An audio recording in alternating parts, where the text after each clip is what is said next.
تاریخ کا ایک رخ دیکھیے، یہ حدیثیں جو گڑھی جاتی تھیں یہ ایک نہیں گڑھی جاتی تھی، یہ جوڑا جوڑا گڑھی جاتی تھی، دو دو، دونوں کا انعام ملتا تھا۔ ایک تو یہ سن لیا آپ نے کہ ابو طالب کافر تھے، اب دوسری سنیے۔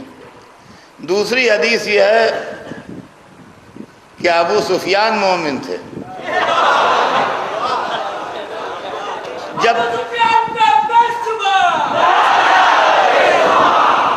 ابو سفیان مومن تھے، جب تک کافر رہے جب تک تو ٹھیک ہے، انہوں نے رسول کی مخالفت کی، لیکن جس دن کلمہ پڑھ لیا اس دن سے مخلص اسلام ہو گئے اور اس کے بعد وہ مومن مرے۔ سبحان اللہ سبحان اللہ، بھائی کیا علمی اضافہ فرمایا ہے۔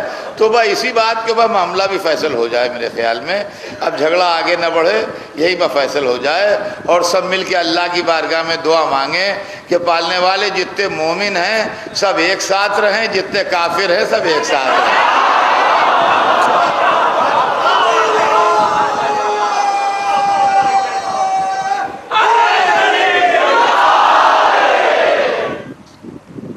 آپ سمجھے آپ؟ اب بھائی کافر کافر ایک ٹھکانے پر آئے، مومن مومن ایک ٹھکانے پر۔ ابو سفیان جہاں رہتا ہے وہاں اللہ آپ کو رہنا نصیب کرے، اور پالنے والے ہمیں وہاں رکھنا جہاں ابو طالب رہے۔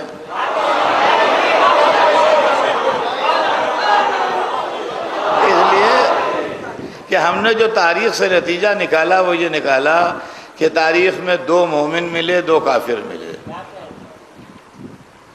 دو مومن ملے، دو کافر ملے۔ ایک ابو سفیان مومن ملا اور دوسرا مومن تاریخ میں یزید ملا۔ تو کہتے ہیں وہ مومن تھا، رضی اللہ کہنے میں کوئی حرج نہیں ہے۔ اور دو کافر ملے، ایک ابو طالب کافر ملے اور دوسرے کافر ہم لوگ ہیں۔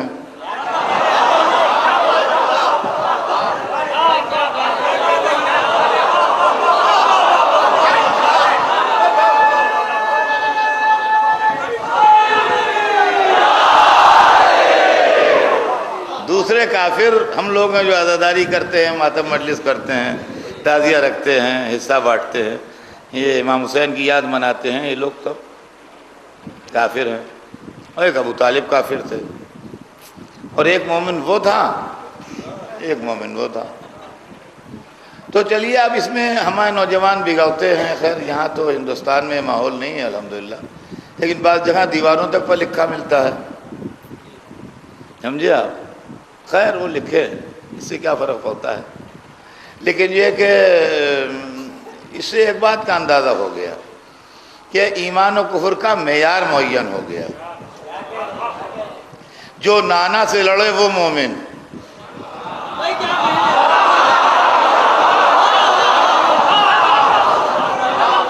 جو نانا سے لڑے وہ مومن، جو نواسے کو قتل کرے وہ مومن، جو نانا کو پالے وہ کافر، جو نواسے پر روئے وہ کافر۔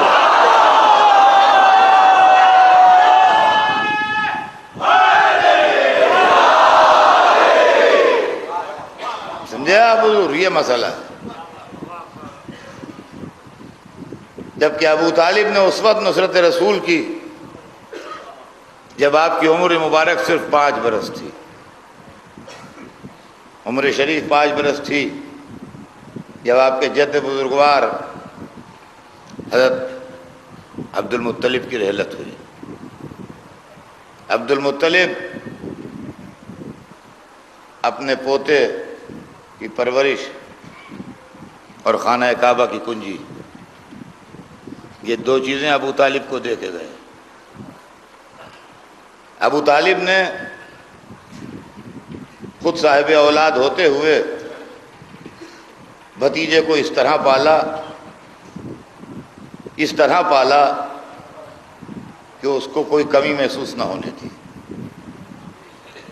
اور جب خطرے کا زمانہ آیا اور اس کی جان کو خطرہ محسوس ہونے لگا تو ابو طالب نے ہر مرتبہ خطرے میں اپنے بیٹوں کو ڈالا اور اپنے بھتیجے کو پروٹیکٹ کیا۔ دنیا میں ایسا کوئی صاحب اولاد نہ ملے گا جو دوسرے کی اولاد کے لیے اپنی اولاد کو خطرے میں ڈالے، لیکن ابو طالب نے یہ کارنامہ انجام دیا۔ جب رسول اللہ نے اعلان رسالت کیا تو دعوت عشیرہ میں ابو طالب موجود تھے، سرپرست کے طریقے سے، جو لوگوں کو گڑبڑ کرنے سے ان کی محض نظر کا روب یہ تھا کہ ابو لہب جیسے لوگ گڑبڑ نہیں کر پائے۔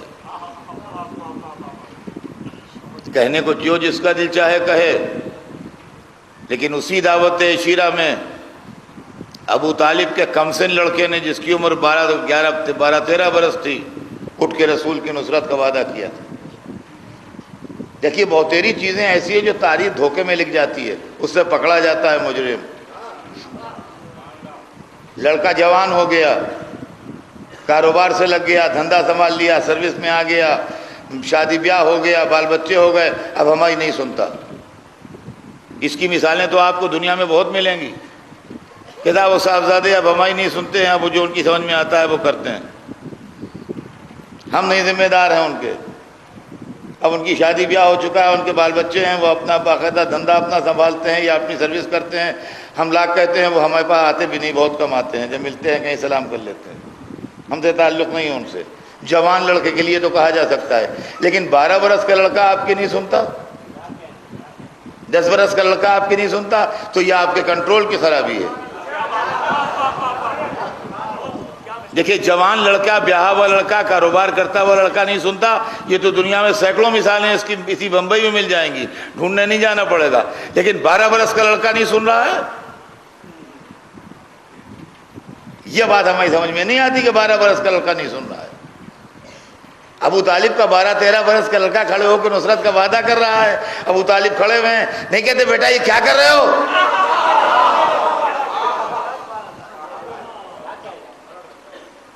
کافر تھے، شاب ابو طالب میں مصیبتیں جھیل رہے ہیں، کافر تھے، رسول کی جان کی حفاظت کر رہے ہیں، کافر تھے، پروٹیکشن دے رہے ہیں، کافر تھے۔ تاریخ نے ابو طالب کے ساتھ ناانصافی کی ہے۔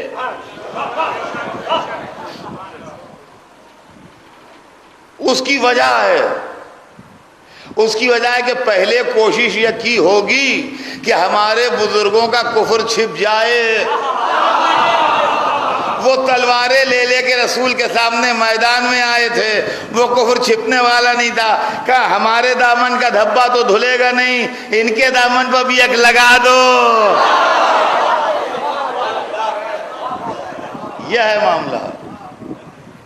ابو طالب کے ساتھ ناانصافی کی۔ اور آگے آئیے، خدیجہ کے ساتھ ناانصافی کی۔ 25 برس رسول کا ساتھ رہا،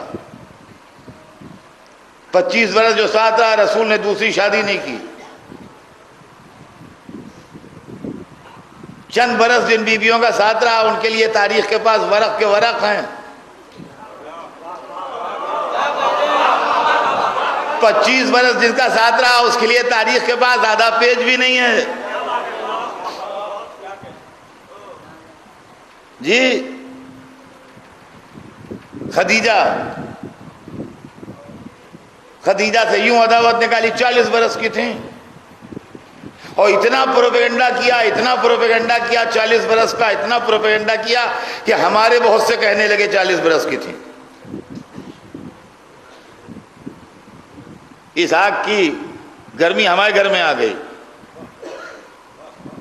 اتنا جھوٹ بولی تاریخ ڈٹ کے کہ 40 برس کی تھی، 40 برس کی تھی، 40 برس کی تھی۔ اما کہتے ہو، دماغ اپلائی کرتے ہو؟ عرب میں 10 برس کی لڑکی ماں بن جاتی ہے۔ جو 15 برس رسول اللہ سے بڑی ہوں تو خاندان میں کسی نے نہ کہا کہ اتنی بڑی عورت سے شادی کیوں کر رہے ہو؟ کہ دولت مند بہت تھی۔ اچھا دولت مند بہت تھی تو جب شادی کر لی تھی اور اسلام آیا تھا، دشمنی تھی، کوئی ایک تو کہتا کہ تم نے دولت کی لالچ میں شادی کی تھی؟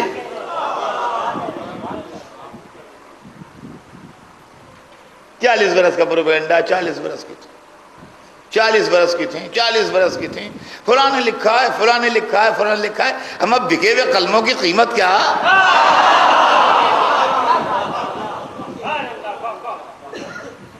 دماغ اپلائی کرو. 40 برس کی تھیں، کہاں تھے 40 برس کی تھیں؟ طبقات ابن سعد، نام لکھ لیجئے یا یاد کر لیجئے، ریکارڈ ہو رہا ہے. ایک کتاب ہے بڑی مشہور، ہماری نہیں، دوسرے گھر کی کتاب ہے.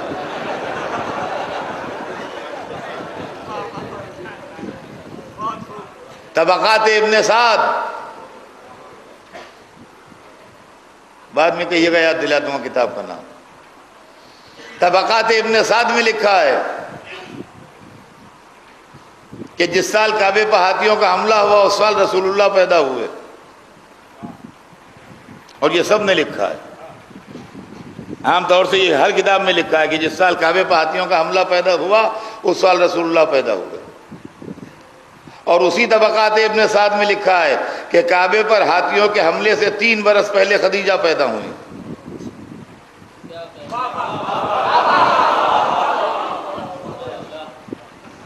تو خدیجہ اور رسول کی عمر میں کتنا فرق ہے؟ 3 برس. جب یہ 25 برس کے تھے تو وہ 28 برس کی تھیں. دیکھیے اتنے فرق کے ساتھ شادیاں ہوتی ہیں. سوائے خاندانوں کے جہاں ڈیٹ آف برتھ معلوم ہوتی ہے، کسی کی ایج ماتھے پر نہیں لکھی ہوتی ہے.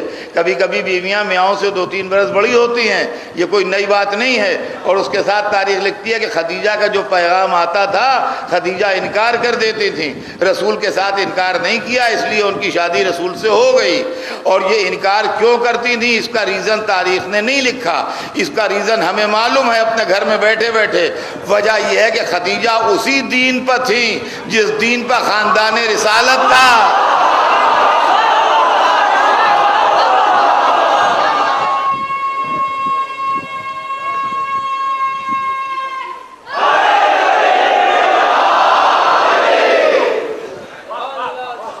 خدیجہ اسی دین پر تھیں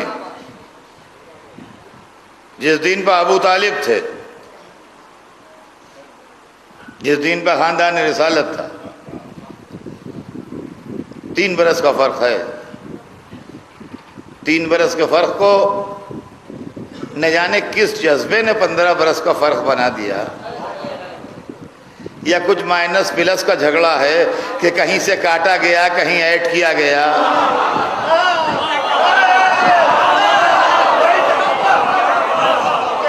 صلوات بھیج دیں محمد وآلہ.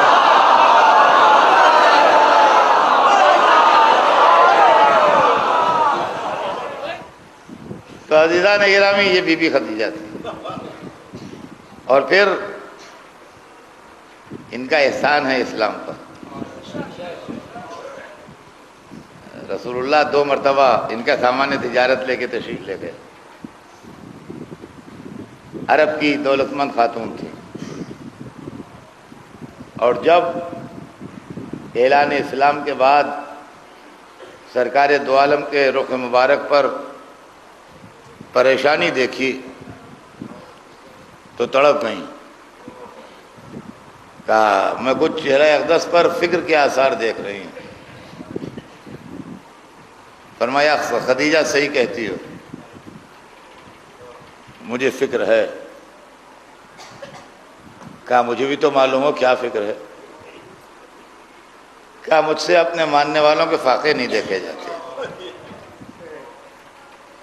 اب مسلمان جو کلمہ پڑھ چکے ہیں بہت پریشان ہیں. تو کہا یہ میری دولت کس دن کے لیے ہے؟ یہ میری دولت کس دن کے لیے ہے؟ یہ آپ ہی کا مال ہے، آپ خرچ کیجئے مسلمانوں پر. یہ لیجئے. خدیجہ کی دولت بٹنے لگی، گھروں سے دھواں اٹھنے لگا، زرد چہروں پر سرخی دوڑنے لگی، بھوک سے روتے ہوئے بچوں کو نیند آنے لگی. سمجھے آپ؟ خدیجہ نے اپنی ساری دولت راہ اسلام میں لٹا دی. سبحان اللہ بی بی، سبحان اللہ. ماں بنی تھی تو ماں کا حق ادا کر دیا. صلوات بھیجنا